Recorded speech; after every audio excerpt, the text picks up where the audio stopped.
broadcast for shooters, hunters, and gun enthusiasts. This is the Firearms Radio Network.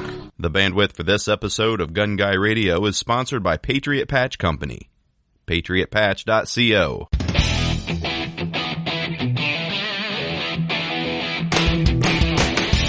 Welcome to episode 241 of Gun Guy Radio. This is the podcast that shines a positive light on the firearms lifestyle.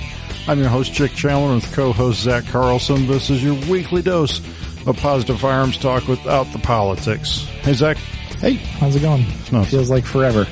Not so much weekly. Yeah, we lie. Yeah, we should just do an asterisk next to that or a strike through font or something. Yeah, when applicable. Yeah. During the winter, weekly dose of... Right.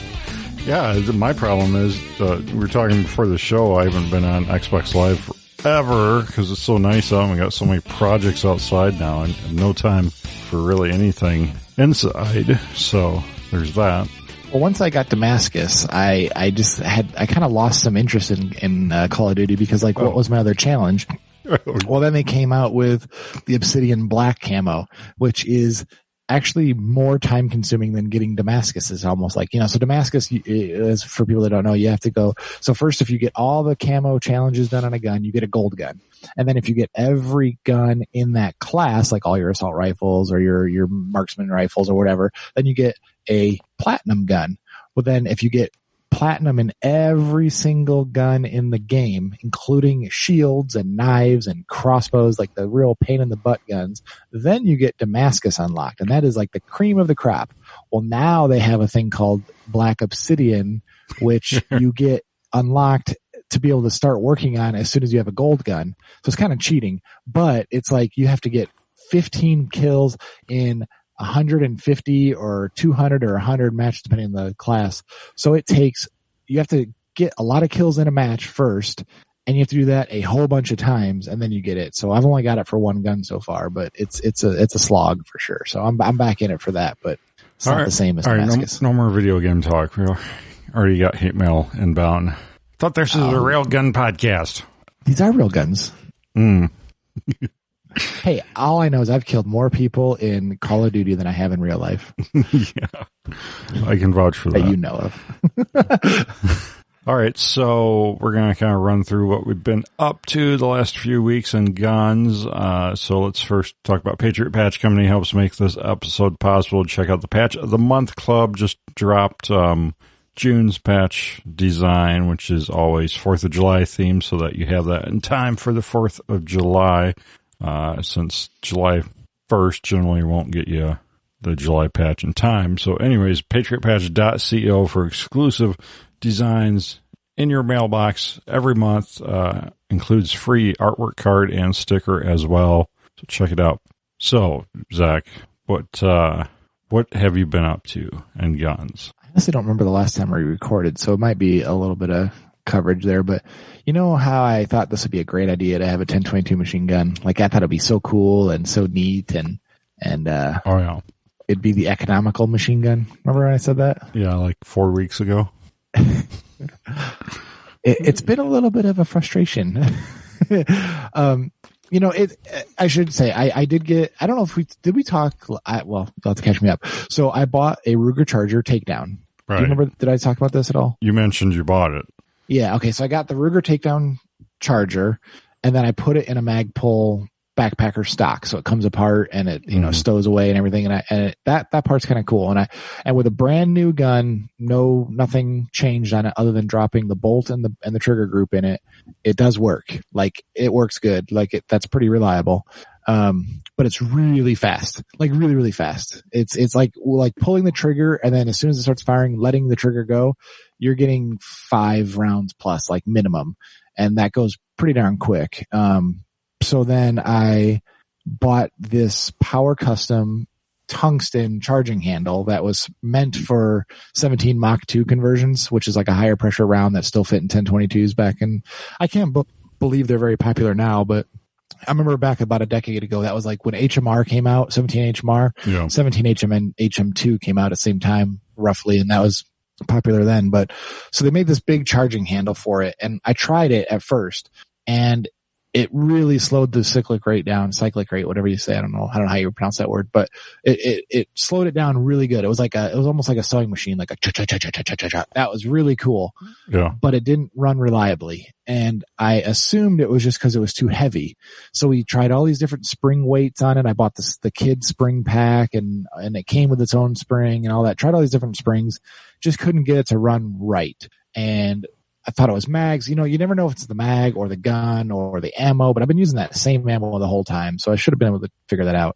Well, I finally broke down thinking it's too heavy. Like it's because the factory handle was 1/2 ounce and this handle was like 2.8 ounces. So it's significantly heavier and it had a bigger diameter. So I keep reading tungsten is this like super hard thing to machine and I'm like freaking out. How am I going to get this lower? I was thinking, do I chuck it up in a lathe and just kind of try to, buy tooling and brake tooling? But I decided to get brave and I put it in my home drill press and I had a titanium nitride coated drill bit, those fancy drill bits that are Black Friday specials. Right. And I'm like, okay, I'm just gonna see what happens. So I drilled the center out of it, and it cut like butter. I'm like, okay, that's kind of weird. So I got it. Huh. I drilled it quite a bit out. So it was just kind of like a hollow handle at that point.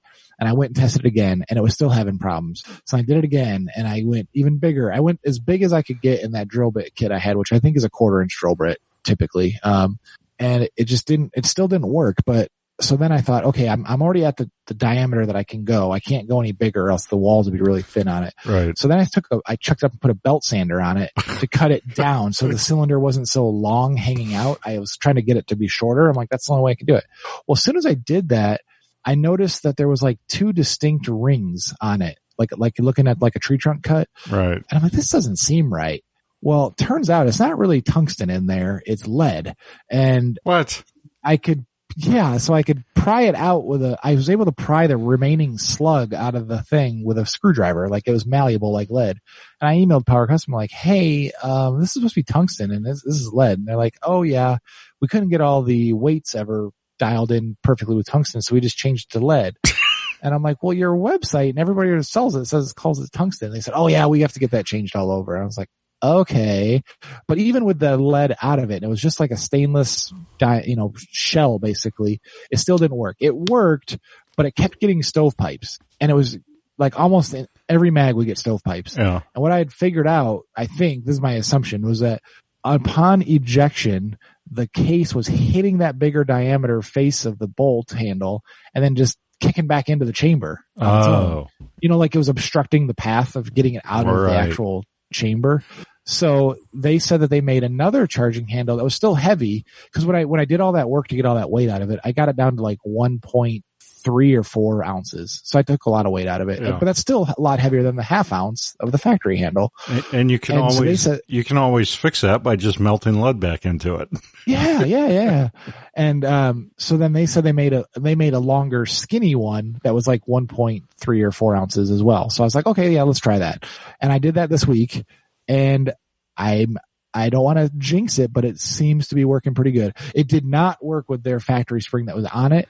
But when I put the Kid rod and the heavyweight spring from Kid in it, that handle, it seems to work. Like it's not as slow as it was with that really heavy weight on it, but it's still pretty slow or slower. I can get 3 to 4 round bursts out of it, which is really all I want to do. I want to be able to, pull the trigger, let go, and not just do mag dumps every single mag. Yeah, right. Well, that's cool. It's pretty cool. But these distributor wait times are just killing me. I don't know if you know, but there's a global pandemic that is causing a mass gun buying, and all these distributors that sell gun parts I haven't heard of it. I think they're literally 4 weeks out right now. So I ordered magazines 4 weeks ago that I'm just getting now. Jeez. And so what I did was I was looking for any 1022 magazine because, I'd only had those 15 round mags were the biggest mags I had. And I converted a lot of my 10 round rotary mags into those, tandem cross double mags where they were molded together. Those are working fine. All that mags are great. Even the 15 round mags that I have, they're working well too. And, there was an interesting thing, I don't know if we talked about it, but there's a trick with these old mags, that uses a spent casing to act as a bushing on where the follower and spring interact with each other. Cause the follower has a stud on it, and then the spring has like a hoop that goes over that stud, and that's what pulls the spring out and sucks it back in. And there's a lot of slop in them. And so you could take a 22 cal fired case and cut it down, or use a 22 short case and just slip it over that stud, and it takes up all the slack. And supposedly it keeps the follower pointed in the right direction, because I guess with that slack, the follower has movement up and down, and it can make like a nosedive.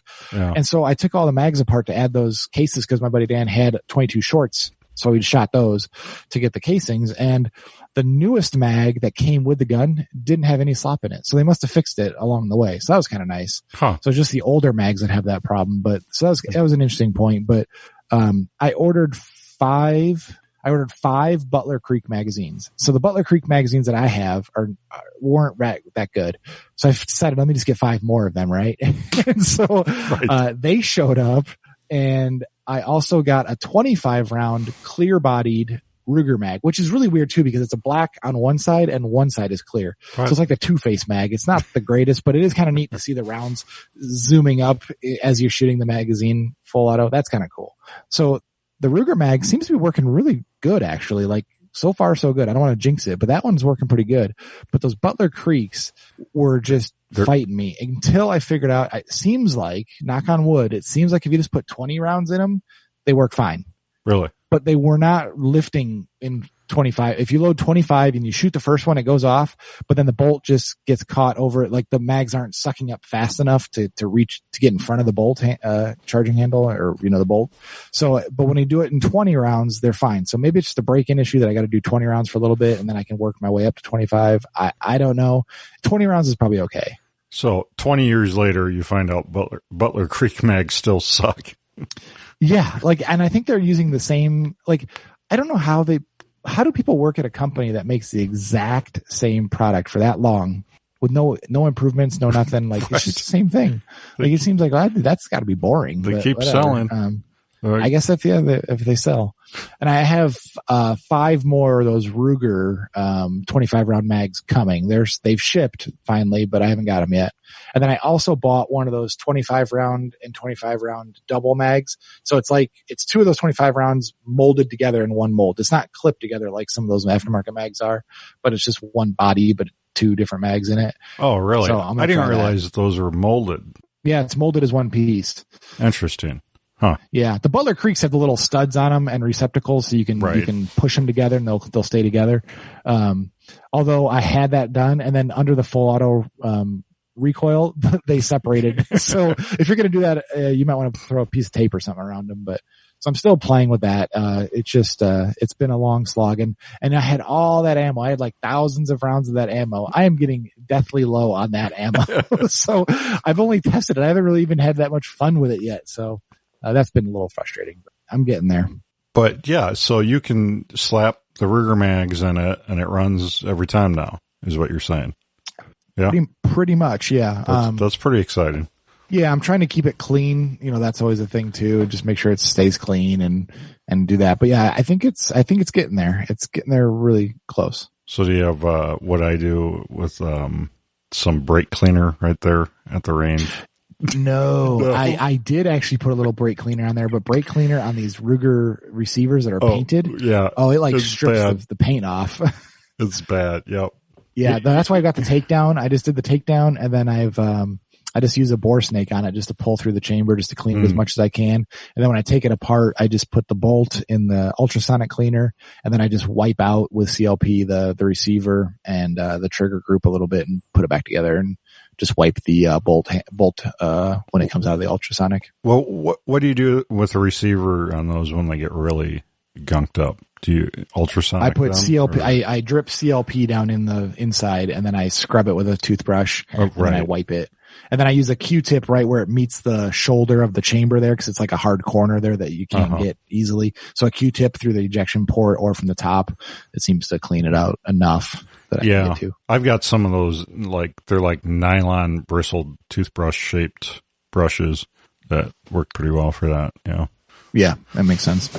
I've tempted to try to cut a toothbrush down, bristles wise, because the bristles are pretty long on most toothbrushes. I was trying to cut them down I don't know how to do that cleanly though, so I don't want to mess with it too much, but just to get them like to be more, bristly, make it more, right.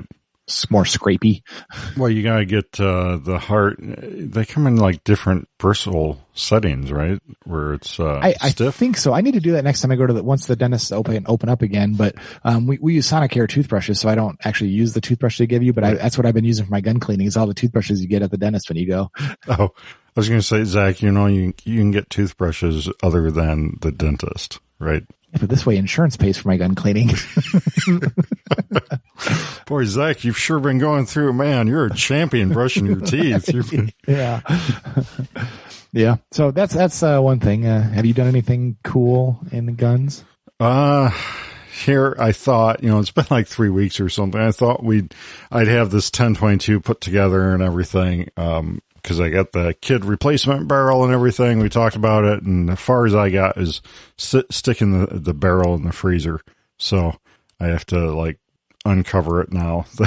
It's probably like the cryogenic freeze at this point. Yeah. It's probably like filled with, remains of Pop-Tarts or popsicles or popsicles. What were the ones that you like slide through a tube that were like, can't even think of it.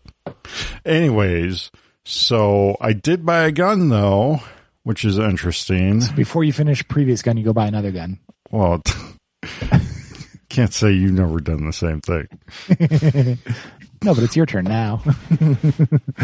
I get to make fun of you for it now. So anyways, my wife, Jenny, she's been really annoyed at all the blackbirds we have this year. Like it's been like blackbird infestation. And like normally blackbirds are all right. They're not terrible, but like there's just overpopulation. And I've heard from other people it's like a thing this year because last year was so wet, I guess, or something. And so they're chasing off these other birds we like too. So she had mentioned, wanting to shoot them a few times. And I was like, I don't really have, I have that Stoeger I bought, but I don't know, that's almost a little overkill especially if she wants to go out and shoot. So I was like, I really need to get like a 20 gauge, just something cheap, something used preferably. So I went to the local gun store and I was like, hey, what do you got for used 20 gauges? And like, it's kind of like a hunting gun store anyways. It's not like real tactical or anything. But they only had like 2 used 20 gauges in the whole store. And one was an over and under Stoeger, which was priced a little too high. And then the other was, like an 1100, I think, which was priced insanely too high. So I left there. I went to, the pawn shop. And same thing. Hey, do you got any used 20 gauges? And, my skin crawls when you say pawn shop. I don't know. They're all the same, aren't they? They're all so grody inside and just feels like despair when you walk in. Yeah. It smells like despair when you walk in. Yeah. So anyways, they, hardly had anything for 20 gauges, but they did have this one, which is it's actually the receiver is an 870 Wingmaster, which is, a pretty sought after, receiver. And then it's like someone like redid this up with this Magpul furniture on it and everything. Oh, so you didn't have to buy the Magpul stuff. Yeah, the Magpul stuff was on it. And it was like re-parkerized or refinished the whole thing in some way, shape or form. And it's got, let's see here, it's got like a chrome bolt, like it was redone inside and out, you could tell. What's the length of the barrel? It's a 28 or 26. I haven't even measured it yet. I don't think it says, no, it doesn't say on it. And the barrel at least is actually an older barrel because it still has some patents are pending on it. And the receiver's older too, from what I can tell. I don't know if they're a match. But the barrel on this, like at one time was really pitted, you could tell. And then they recoated the whole thing. And actually the finish that's on it right now looks quality. Like I can't scrape it off. Like, black barbecue paint? No. It's like a good quality finish. So is this like an inherited gun from like a young punk kid that his grandpa gave him, and then like he got hard up and wanted like a guitar or like a meth hit or something, and then pawned it? Right. That's what I'm thinking. So what do you think ballpark the Magpul furniture on this would cost me? Just roughly. It's like $100 and some bucks, isn't it? It's 150, something like that. Yeah, that's what I'm thinking. 150, 160. So the gun I got for $200 out the door. That's not bad. So $200, and I figure the furniture is worth almost that. And then I came home and I went after some birds, and I got 6 pesky birds right off the bat with it. It shoots great. I mean, I didn't pattern it or anything, but I got some of them from pretty far away. And it shoots great, feels great. So I'm like, man, this is like, I'm kind of into this pawn shop thing now. I mean, I will take advantage of somebody else's despair. Well, because I don't know. I looked it up on like Gunbroker, and there's some other hacked up, like some people try to do a thing with their, 870 Wingmaster, and it seems like they go for at least $500 and up, even if they've been kind of goobered with. So the map price on the stock itself, just the stock, not the handguard, is $105 basically. Oh yeah, just for the stock. Yeah. So that doesn't even count the handguard or anything. So that's pretty good. Yeah, I mean, I'm like, wow, what, and to be buying a gun now and get a good deal on it. They were wiped out on handguns. I looked to see what they had for that, and they only had like 3 Glocks and then one 27 or 25 ACP Saturday Night Special. They did have the same guy that pawned the shotgun probably pawned that too. Well, I was like, did the same guy, pawn all 3 of these? He's like, oh no, but it probably was. But they did have a Gen 3 10 millimeter there that I was like, but they're asking $500 for it. So I mean, that's not used or new. Used, not terrible, but I'm like, not terrible. It didn't seem like he'd go down on it, because like normally he'd have like a whole counter full of guns, but that's all I had because of COVID. So I figured I'd just wait on that. But figured this was pretty cool. So I wanted to talk about the difference of buying a gun in South Dakota versus Illinois. You didn't need a rectal exam to get one? Right. It's such a different world buying a gun. Oh, and by the way, I got my enhanced South Dakota carry permit. I don't know if I mentioned, I think I got that since last episode.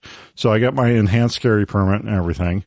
So that means that serves as my background check when I buy a gun. So they don't even have to run the background. All I have to do is fill out the 4473, and, they look at my card and jot down some info off of that.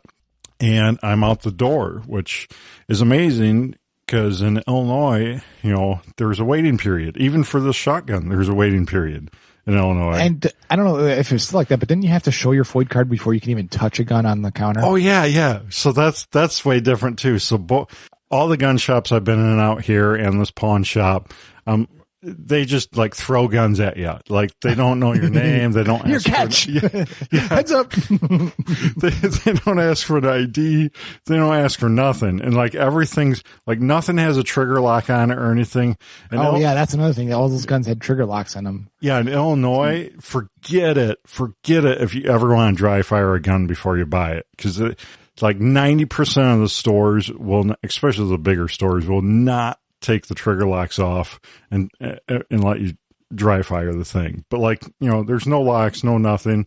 And like this pawn shop, I'm like, these are just in like glass cases with no locks or anything. And like, you can tell they leave them in there all the time. And like, like they have like glass storefront window. I'm like, is the ATF really okay with your gun setup here? I'm thinking. Anyways. Well, you forgot to mention in Illinois, when you buy a gun, the stupid associate of the store walks it out to the front door and gives it to you in the parking lot. You can't even carry it out of the store on your own. Right. Yeah. A lot of stores are like that in Illinois. So it's like a culture shock for me. I'm like, wait, what? And like in Illinois, you gotta have like it in certain cases and everything, and it's much more restrictive for just transporting it too. So here they're like, oh, just throw it in your bed, you'll be fine. But yeah, it's just it's such a different world. But it's cool. Does it got a choke in it? Does it have a choke in it, or is it a... No choke. So I wonder what that is then. I have no idea. But I was able to How far are these birds that you're shooting? I don't know. I guess I could laser it next time and get an exact guess. What kind of spread you're getting at that distance without a choke in it. Well, some I shot at were definitely too far, but some were, I don't know. They were a fair distance away. Why are you killing these birds? What are they doing? They're a nuisance. There's too many of them. Teenagers are a nuisance too, but you don't go around killing them. They're pooping on everything. There's just they're overpopulated. And there's all these other like songbirds and all these other pretty birds that we want to. So you kill birds based on their appearance. Oh, yep, that's right. We're yeah, and you just happen to kill the blackbirds. Okay, wow. South Dakota has changed. Hey, if those blackbirds were actually white birds, it'd be the same situation. Trust me. Okay, well, that's good. So anyways, 20 gauge ammo already, or did you have to buy ammo? So the funny thing about my trip, so I swing into Walmart to get ammo, and you just walk it up to any checkout, and this girl rings it up, and the thing prompts her, is this person, it must be like a Walmart system across the board, is this person at least, I don't know, 21 years old or something like that? Because it asks for my age. And you're like, yes, look at my haggard face. Don't you see? Well, and she's like flipping it over. So it's the big pack of 12 gauge. It's like, I don't know, what was it? Like round packs, whatever. Foot long. So it's 4 packs inside a, big pack. Yeah. Yep. It's a foot long by like 4.5 by 4.5 inches, something like that. And she's like turning it over and looking at it. She's like, is this alcohol? Say yes. Just nod your head and say yes. Right. Yep. Big drinker here. Yep. I'm like, it's shotgun shells. And she's like, oh, okay. And then she's like, I guess I need your birth date. And so anyways, yeah, it was kind of funny. I'm like, how demeaning is that though? Like, that's why I hate going to stores like that. Just, yeah. It's like, it normalizes that kind of question. It's like, right. Look at me. I'm an old man at this point. Right. Yeah. Well, it's the big box store mentality. I don't know. I have another gun on my list that I think I might have to buy at a big box store out here. So I'll see how that goes versus these smaller shops. Because I want to pick up one of those Heritage Rough Rider 22 revolvers. Oh, just something fun to shoot 22 with. Cheap. Well, they do make a bunch of them though. So there's a ton of them out there. There are a ton of them out there, and so Ruger, they make so many of them that I guess they got Ruger nervous because Ruger now makes the Wrangler, which is like I saw that. Yeah, it's like $199 thereabouts price point. So it's a little more than the Rough Riders, but like they're trying to compete with it. But I looked at them at this gun shop, and the finish on those like scrapes off with your fingernail on the Rugers. Like your 1022? Yeah, basically. No, I mean, it's pretty sad. Like the Rough Riders are like way better bang for your buck than those Rugers. So I don't know. Yeah, I'm not convinced Ruger is like, when people rave about how great Rugers are, I'm just like, have you actually seen a bunch and then also seen a higher quality gun next to it? Like, it's okay. It's not well, I mean, that's wrong with it, but that's what Ruger is. They're the okay gun company that does a lot of things okay. And yeah, and I don't know, it is what it is. So I took a gun apart for, I sent my 110-22 all the way out for Cerakoting. And so I took it all apart, and when I went to go put the machine gun back together, I noticed I was missing the extractor. Like, it was gone. The extractor was just completely gone. I had an extra, I've got plenty of extractors because I've done those upgraded ones on all of them, but I'm missing the little depressor. There's a spring, and there's like a little metal cylinder that fits in there, and then that interfaces against the extractor. And I'm missing that little plunger. Yeah. And I went to go order it. It's like a $6 part plus shipping. And it's not even in stock at Brownells. I can get it from Ruger for $4 plus $10 shipping. Jeez. So basically it's a $14 part. I can buy a complete bolt from Brownells for like $30. Right. I'm like, how does this math make sense? Like, I should just buy a whole other bolt and have a spare bolt to screw around with at some point. Like, So suffice to say, I don't even have it ordered yet. I'm just like, I have a gun tore apart. I've got plenty of guns tore apart right now for Cerakote that I'm just waiting to where I have all my guns finished that I'll actually need it. But right now I'm just playing merry-go-round with the extractor parts, but it's just frustrating. But, I mean, that's funny. It's like that with a lot of small things, small parts for things, is that you try to order, like some things you can't even find the single part, and you got to order like the whole kit and caboodle to get it. Yeah, so I need to put it on back order with Brownells and just do it. But I was looking at getting some of their better. Lapua makes a rimfire round it's called like the Center X, I think it's called. It's supposed to be really accurate ammo. I'm going to try that, but it's like 20 some odd cents a round, so it's getting up there. But I want to just try it, see how accurate it is, because I did order. I don't know if we talked last time, but I did order the Bergara B14 barreled action. So it's supposed to ship sometime this month. Who knows when? I have a exact duplicate of my centerfire scope here on loan from Vortex, ready to go. Cool. The Viper PST Gen 2. So it's the exact same scope, same mount, same rings, everything. I have that on loan, and then I ordered another KRG chassis. So I have that here already. That came in. So I have an exact duplicate of the chassis. I ordered a Trigger Tech, diamond trigger for it. So I'll have the exact same trigger available for it. Now I'm just waiting on the barreled action, and then I'll be in business. Cool. I'll have the exact same gun in 22 and 6.5 Creedmoor. So what do you think your total price point on that will be once you got it together? Roughly. I don't want to think about it. You don't want to think about it. Well, I've got the scope on loan. I haven't paid for that, and so who knows? But the scope itself I think is $1,300. The stock is like $3-ish. The triggers in the mid $2s, I think.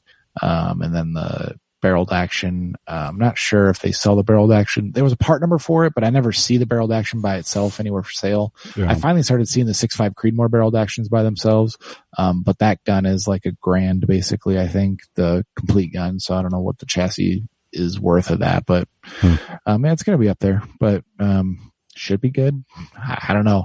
We'll see. Well, I think, I mean, it's going to serve your purpose, though. Your goal here. Oh yeah. There's no reason it shouldn't. It's supposed to be pretty accurate. I mean, it's like a 100+ yard gun, which is kind of exciting to shoot 22 at 100 yards or more. I mean, I've seen do 300 yards and still get, somewhat decent groups out of it, or be able to hit a steel target. That's pretty impressive to me. Yeah. Cool. But yeah, I've been playing with my M16 part too. That's the other, woe is me problem. This M16, I had so many problems with the front sight not being, having to run it was an A1 build, right? Remember, it's the 10.5 inch 11.5 inch barrel with an A2 front sight post, and then an A1 rear integrated carry handle. And I don't know if we talked about this, but I had to get it sighted in, I had to move the rear sight all the way to the right, like maxed all the way out to get it at 50 yards on paper on right. Yeah. I think we talked about your sight post dilemma. Yeah. Yeah. And I swapped barrels around, and I thought it was the barrel. And then, my buddy Dan just got an upper, and he put my barrel on his upper, and it did the same thing. But then he also put his barrel on his upper, which is another, 10.5 inch A2 gun, and it was shooting right as well. So we think that actually might be the uppers being an issue, because we have the same upper on the guns. Really? I mean, same brand, same style. Yeah. But just, two different uppers having the same problem with the two different barrels having the same problem. So it's very strange. Yeah. In the meantime, I took my other 11.5 inch barrel with the rail on it and everything, and I just made like a regular gas operated, upper. I put I put a dot on it and everything. But man, is it a gas fest? Oh my God. It is like a cloud. If there's not a strong wind at your back, yeah, it is just like crying shooting. And so, I thought, okay, I'm going to do an adjustable gas block on this one. They're happy tears. Happy tears. Yeah, that's what I said, is a happy tears. But my buddy Dan had one of those bootleg M16 bolt carriers that has the adjustment screw in it. So through the ejection port, which is nice, it's a cool design, there's like 4 settings for the gas. So it just vents more out the side of it. And we tried that, and that helped a little bit. But really, I think that thing needs an adjustable gas block plus maybe that. I even went so far, I put the Radian makes a charging handle that I have on my PWS gun, but they make it with for suppressor use. And what it is the top rail, the actual body of the charging handle, instead of being a smooth aluminum channel, it has these like gills and vents cut into it. So that when the gases are going through the back of the receiver, it like hits those vents and gets redirected in different directions. Really? And it did help. It just didn't help it enough to make it not gassy. So then I thought, well, this is stupid. What am I even doing here? I've got a gas piston gun over in my trunk right there. And I was like, I'll just use this upper because it's an 11.5-inch barrel too, or 11.8, whatever. And I'll put that on the gun. And I didn't realize that my particular upper, which is the third link in the show notes, I have a Mod 2M, Mark 111 Mod 2M is the upper that I physically have on my gun. It doesn't have the right bolt carrier assembly to trip the auto sear. So I was like, okay. Well, then I contacted PWS and I said, okay, what can I do here? I can buy a whole new carrier assembly and make my upper be full auto capable. But then I got thinking, well, PWS has 3 different lines now of uppers. And so they go all the way from this 111 Pro to the 111 Mod 1M. So these other uppers are I shouldn't say super affordable, but way more affordable than the one I have. I have the fanciest one on my semi-auto pistol gun, but this like Mark 111 Pro, the first link in the show notes, there's only a few key differences where the price is. You see the upper receiver itself is just a very plain Jane, like extruded aluminum upper. Yeah. And then whereas mine, you see all the crazy fancy cuts and all that in it, but it still has the same 3 setting adjustable gas piston system in it, which makes the receiver super clean and less gassy. So I'm thinking, why not just buy another upper for the M16 and have a quality upper on it instead of just like a bullet hose upper? I don't know yet. I haven't quite decided yet. I'm seeing pricing and availability on them, but the rails are slightly different too. The one I have has a Picatinny M-lock on the front where it's kind of weird. It's like a Picatinny slot, but it has holes for M-lock and then it has M-lock slots behind it. It's kind of a weird hybrid thing. It's actually pretty neat. And then this one is just a straight up, M-lock system on it. And then their mid-tier adds a little bit fancier receiver and a similar rail. So, kind of like a hybrid between the two stepping stones there. But if by the time I buy an adjustable gas block, do the adjustable bolt carrier, buy any kind of rail changes, by the time I put all the money into that gas upper, I think I could have a piston gun for very similar pricing and be way less gassy. Yeah. I like the mid-tier the best out of those. Well, yeah, it all just comes down to price. So that price is, what is that? That's $892 versus the low end one is $650 and the upper one is, what is it? It's, $1,150. Mm-hmm. So the $1,150 is the one I have right now. I could go down to $650 or go in the middle at $900. I need to talk to somebody at PWS and just really get the true skinny on what the differences are and if I'd be okay with the mid one or not. Cause the M16 has a terrible trigger on it. I don't know if you've ever actually pulled the trigger on one. It's terrible, like terrible. So it's not like I'm going to be shooting this every day semi-automatic and just flip it into full auto when I want kind of thing. Yeah. It's, and I look, there's a very few companies that make an M16 trigger upgrade. Like Geisley does one, CMC does one. But they're super expensive. Like the Geisley one is $400. Wow. That is a lot of scratch for a trigger, for especially a gun that is just essentially a bullet hose. Mm-hmm. So I don't think I'll do that. So I don't want to get too crazy on this gun because it's not like it's an everyday gun or anything. You're already too crazy on it. I know that's true. Yeah. I'm probably a little too far there, but I was thinking of selling my ACOG and I'm like, well, what if that doesn't sell? I could put the ACOG on the M16 and have a magnified optic with a cool pistons upper. But yeah, I don't know. But that led me into tuning my piston gun because my piston gun, my Mark 111 Mod 2M, the 11.5-inch pistol that I have has their lower and everything in it. And when we were playing with all the gas settings on the M16 gun, I was like, oh, I wonder I never really messed with my gun. I have the gas turned all the way down for suppressor use, so it's the least amount of gas coming through the piston system, and it's pretty good. But I'm like, is there more to be had here? So this weekend I'm going to play with the buffer and spring in it, because it's got an H2 buffer. So I don't know if you're familiar with the buffers, but there's basically like a carbine buffer, which is your standard super light kind of aluminum feeling buffer. And maybe this kind of goes up from there to H1, 2, 3. I think there's even an H4, which just means there's little pellet weights in there. And, depending on how many steel and tungsten combinations you have, that determines how heavy they go. Well, at work, we had a pile of buffers laying around from back in the G9 days. So I thought, let's take some of those home and try them. So we had a 9mm buffer that was like 5.25 ounces, so a standard carbine buffer is, or an H, whatever. They go from like 2 ounces all the way up to 6 ounces, basically, like that kind of spread, just in the different layers. And the standard, like a Spikes T2 buffer, which is their H2 kind of equivalent buffer, is, I don't know, like 3 something or 4.1 ounces. That's what it was. And I thought, okay, well, I'll just take the buffer out of that one and put it in this 9mm buffer, because the 9mm buffer had a steel body to it. So it's super heavy just by the body. It had steel weights in it. And I'm like, okay, I'll take this Spikes apart, put its tungsten weights inside the steel body of the 9mm body, and make a super heavy buffer out of it. Well, I should have like Googled this first before I tried this adventure, or shaken it and really heard it. Well, you drive the pin out and you pull the cap off the buffer or the bumper off the back of the buffer. And in the Spikes T2 buffers, it's powdered tungsten. It was just like like a kid opening a bag of flour. It just went like, and so there's this tungsten powder laying everywhere.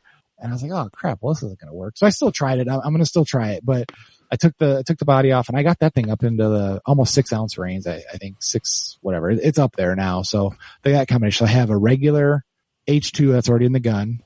Then I have basically what's an H3 or 4, equivalent. So I've got a range of them basically. Yeah. And I've got an extra power spring.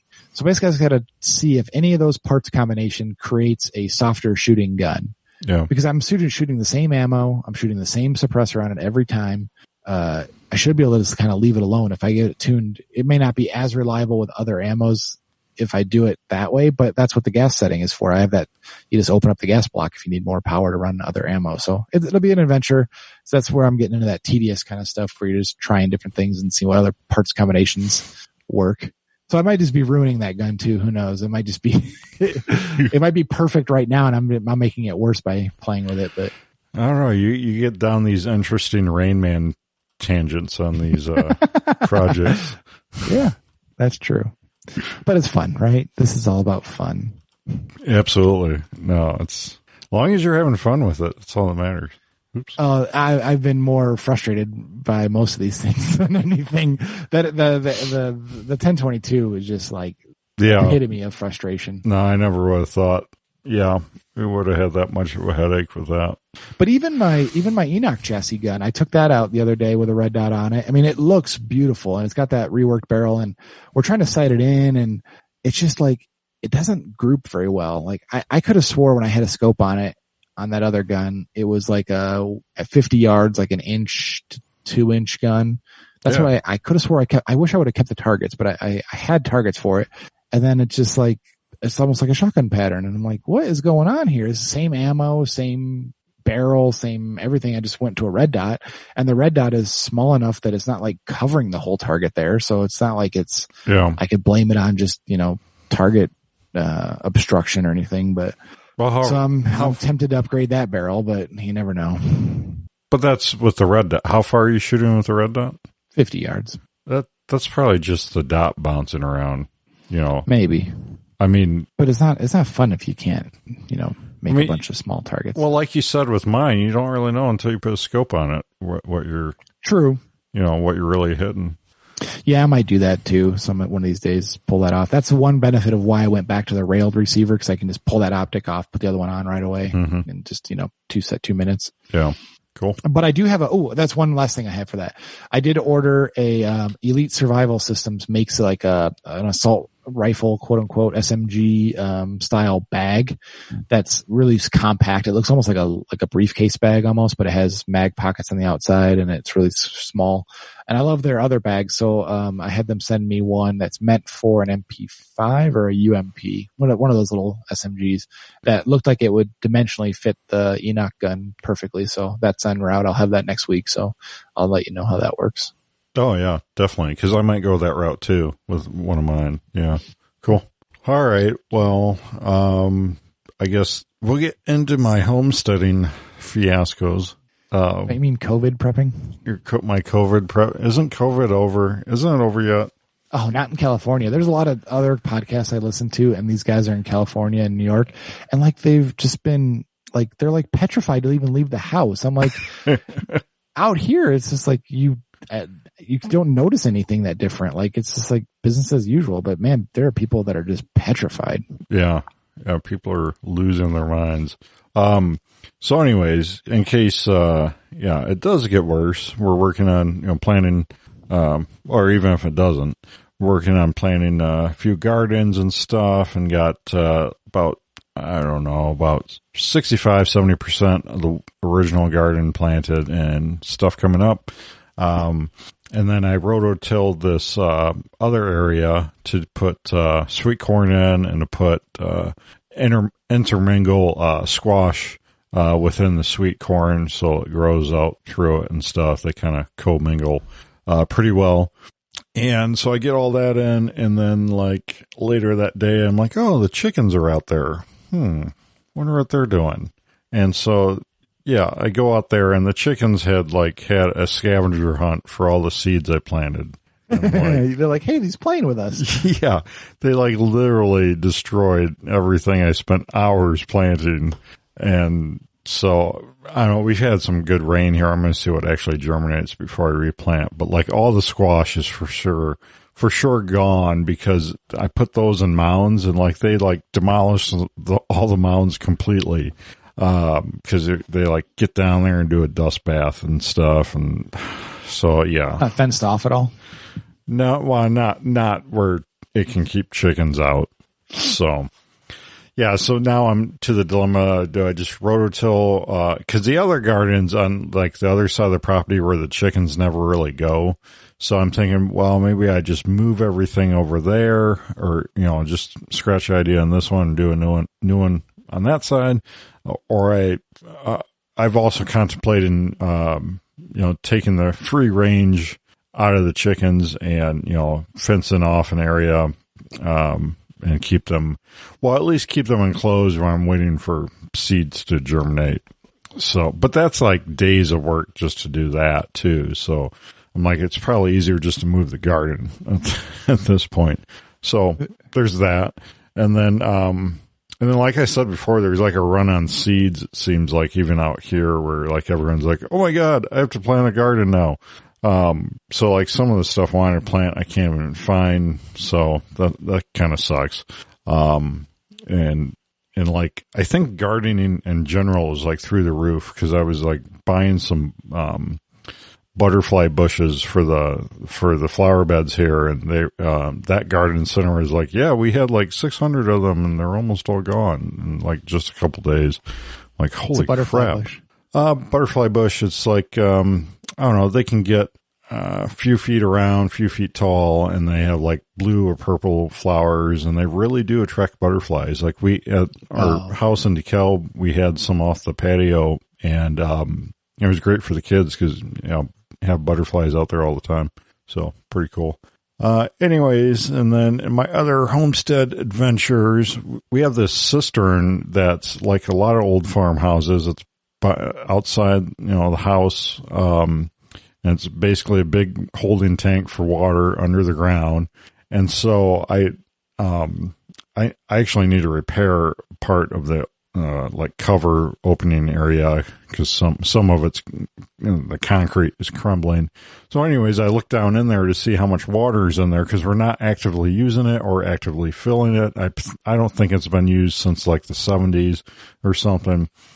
And so I looked down in there and there's tons of water down in there. It made me kind of nervous. I'm I don't think the kids can pull this cover off and fall down there, but like at the same time, I don't want to have like a drowning risk here where, everything's kind of janky with the cover. So I ended up, I thought that night, I'm like, how am I going to empty this thing out? Cause it's like 10 feet down, to the bottom. I'm like, am I going to have to get one of those, you can get those, pumps that you can pump, transfer pumps to transfer like, quote unquote wastewater or whatever. It's for, I don't know, you can move like pond water and stuff with them, but they're like hundreds of dollars. And I realized, well, I got a second sump pump in the basement. It's only a 3rd horse sump pump, but I got a hose long enough. So I just tied a rope to it and put it down in the cistern and pumped it all out with that. It took over an hour to pump it all out.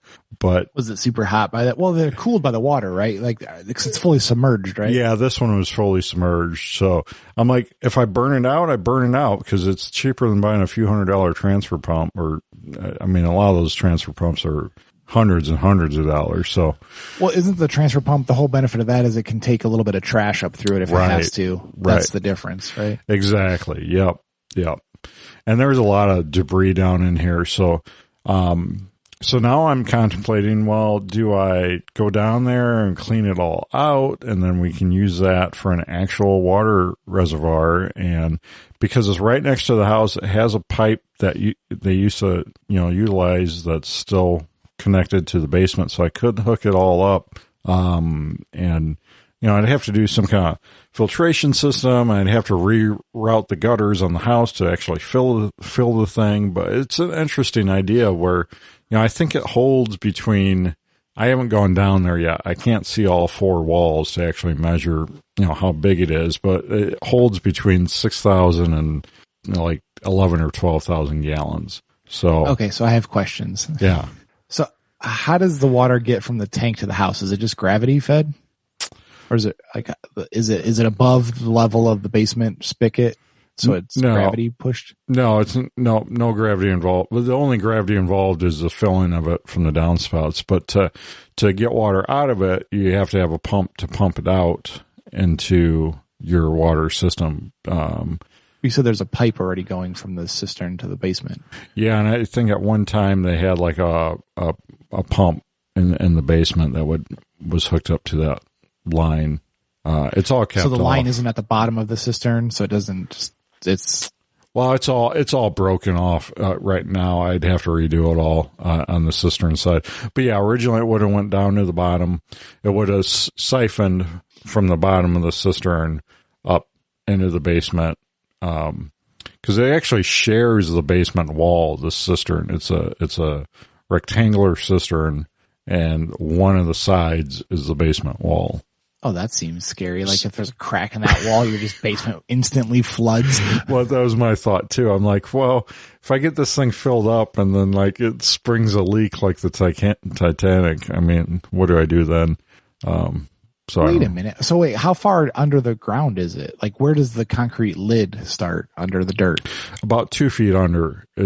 So the top of it's about 2 feet lower than the top of the basement. And the bottom of it's 2 to 3 feet lower than the bottom of the basement.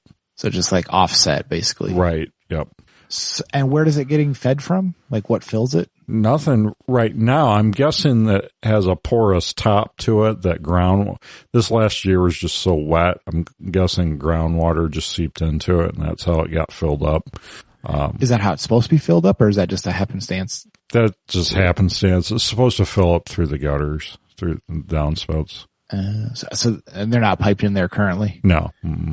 Well, one kind of drains onto the concrete close to where the lid is. So some of that fillage might be from that downspout just kind of being in there, not being drained away from it right now. Okay. So hear me out. Okay. How about you get a concrete saw and you cut a hole in the basement wall into the cistern, put a panic room door in I'm way ahead of you. Like a bookshelf, and then you have that door or the fill hole be an escape hatch. Yeah. or like a periscope thing, like a gunner's turret up there. Oh, I know. You could build such a cool, like, prepper's panic shelter or prepper's secret dungeon or something. Like, yeah, you could make it really cool. But I have to get down there and see what it actually looks like and see how many cats fell down there and died. Honestly, I think it'd be super creepy, but yeah, because Ashley's parents have a house on 20 acres up there, and they have this they called it the water barn, so this is a very big slope property front to back. It's very skinny but deep, and okay. and like the house is in one spot, and then up on the hill, probably a couple 100 yards away, is like this barn. It looks just like a red wooden barn. It looks innocuous from the outside, but when you go in it, you could see the floor is plywood and it's like hatched, and you can open it up and you look underneath there, and it's just concrete vault basically, right, full of water. And that used to be the water barn that would gravity feed down into there's a cistern at the house too, and that would pressurize and get water into the house. They don't use it anymore either, just like what you're saying. But that water barn, it kind of creeped me out. It gave me like a creepy feeling. And they're like, this is where like homeless people like disappear or something. Like, you know, just feel like if, depending on who lived there, like there could be some creepy things that have happened in this barn that just, the energy didn't feel right, you know, just, ugh.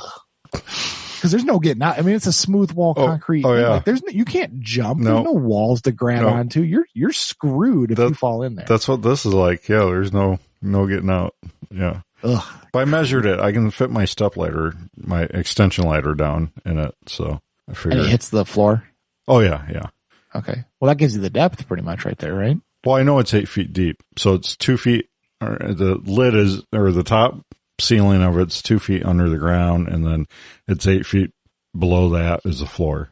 But I have to get the other dimensions, and like I said, the one wall I can't even see from the top side, so I have no idea how deep it goes that way. You can't shine a flashlight in there and see it? Well, no, I was doing that. I can't, like, I mean, you got like 2 feet of earth before the ceiling starts, so the angle doesn't, your head way down in there. Right, you can't do that. I said to my kid, a couple of my kids, I'm like, hey, I can hang you upside down by your feet and you can take a picture of my phone. And they just looked at me. They're like, no. Yeah. You need to like take your tripod, put the camera on the tripod and invert it down in there. Oh, there you go. And then you'll see like a ghost looking back at you or something. Right. Some creepy demon. Yeah. This is all scary movie material written all over it. It kind of is. Yeah, it kind of is. But I did have the same idea about prepper bunker. Even like a vault wall in it and making a cool gun room out of it. But if you can't control the water coming into it, you might have a problem. You'd have to seal the top. Well, yeah, that was my next thought. Well, I'm like, well, I'm sure the top is really porous, and that's how water got in it. And so, yeah, you'd have to seal the top somehow, and then you'd have to put a sump pump or two in it too. So,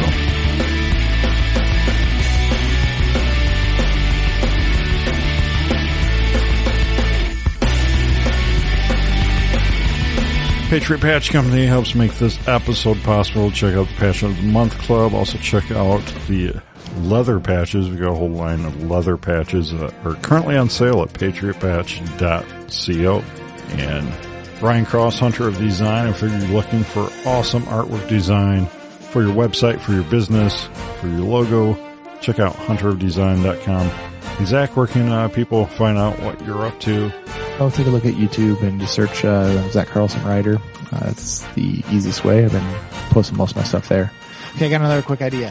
Buy a shed, stick it over the cistern entrance so it just looks like an innocuous shed, or like a junk car that's on its rims, and then you cut a hole in the bottom of the car, and that's your exit plan.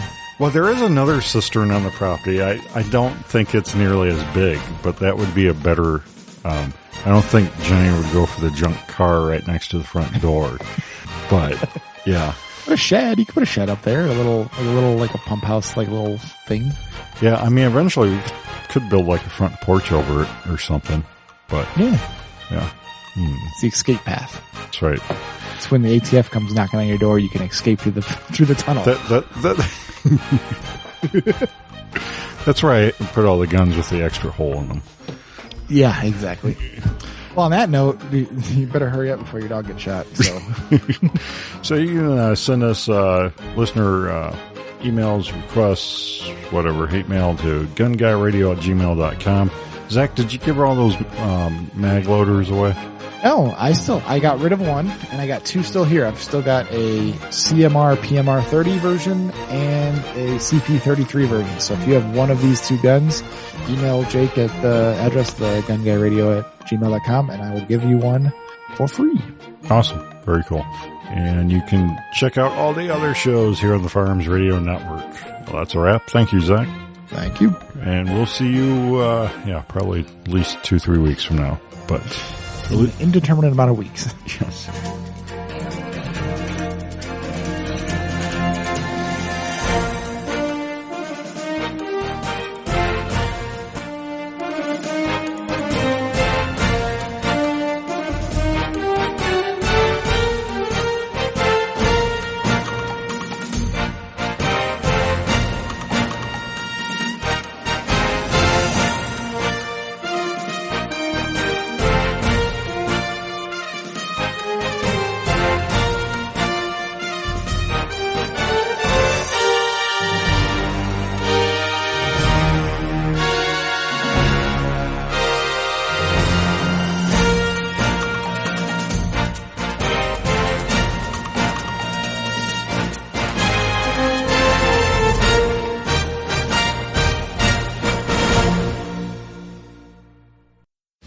This has been a production of the Firearms Radio Network.